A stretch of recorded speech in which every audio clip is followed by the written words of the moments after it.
Nakausap ko yung pamilya niya. Nakausap ko yung si Ma'am Hanilet, nakausap ko si former Secretary Medialdea.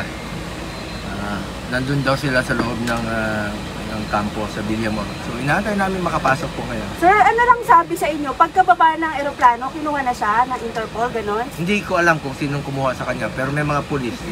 At hindi ko kami pinapasok, pinagbawalan po. Ako, ang mga doktor niya. Doktor po ang kasama ko. Oo. Sir, may sabi kasi na yung arrest warrant daw po is from Interpol. Hindi ko pa po makukonfirma yan. Pero saan daw po ididiretso si PRRD, sir? Yan po ang hindi pa namin masasagot sa ngayon. Magbabalita po kami sa inyo upon makita natin. Sir, para komportable sila. Ayun, para sa lahat. Sir, kumusta daw po si PRRD? Hindi ko pa po masabi kung nasa maayos siyang kalagayan dahil kagabi po masakit daw po ang kanyang likod. Kaya siguraduhin muna natin na sa maayos ang kalagayan.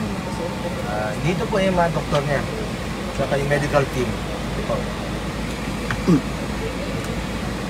Sir, after po na mahawakan ng PNP si PRRD, paano po ba? Isasailalim po ba siya sa medical check-up muna bago po kunin ang tuluyan ng PNP? Karapatan po ng Pilipino na magpa-check up muna siya. Tingnan kung nasa maayos ang kalagayan. Hindi nga kami pinapapasok eh. Pero sir, ano po yung sabi ng pamilya niya? Chinek up muna ba siya bago siya kunin? Hindi ko pa po masasabi. Babalitaan ko lang po kayo mamaya. Sir, kasama... Pagdasal nyo, manghinahon po tayo. Pagdasal natin si former President Duterte. Sir, kasama po nasa ba... maayos ang kanyang kalagayan. Sir, kasama po ba ni FPRD si Vice President Sara Duterte?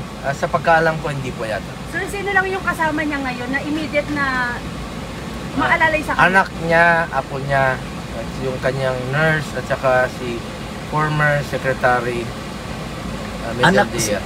Apo, sino pong anak, sir? Si Kitty po. Ayun. Okay na kayo, guys? Okay na. Salamat po. Sir, salamat po. Salamat po. Ay, sir, last na lang, sir.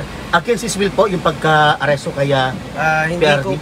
Hindi ko pa po masasagot sa ngayon, but sumusunod naman po sa batas. He is a lawyer, abogado po si dating Pangulong Duterte. Sumusunod po yan sa batas. Sir, bailable daw po. Anong gagawin yung hakbang kung didiretso na siya, kunin na siya ng Interpol? Pwede ba yon? Legal muna, legal. Sir, bailable daw po yung inciting to sedition. Magbe-bail po ba? Hindi ko po alam anong kasong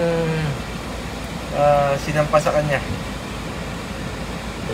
Okay na. Ayun. Salamat po. Thank you, sir. Salamat Thank you. po. Pagdasal niyo po, manghinahon kayo. Pagdasal niyo po si dating Pangulong Duterte. Mahal natin si Tatay Digong. Mahal na mahal po natin siya. Importante yung kanyang kalusugan. Sir, ano po? Ginawa niya ang lahat para sa bayan. Sir, minahal niya tayong lahat. Pagdasal natin siya. Bilang ganti, pagdasal po natin siya. Sir, ano pong implication nito sa mga Pilipino? Panghinahon lang po kayo. Sir, papasok ba kayo sa loob? Inaantay ko po kung papasukin ako. Sir, sabi kanina ni Yusek Loring, wala naman daw na i-serve na arrest warrant. Wala po ako nakikita. Hindi nyo pa nakikita na na-serve. Hindi nga kami nakapasok po. Hindi po kami pinapasok. Pero sir, ongoing yung negotiation kung po pwede kayong makalapit sa Pangulo. Tapos sir, sir kasama sa negotiation ninyo kung sa ospital siya diretso. Check up muna. Check up muna. Dapat. Ngayon sir, ngayon. Sa Cardinal. Okay sir. Check up muna sa Cardinal.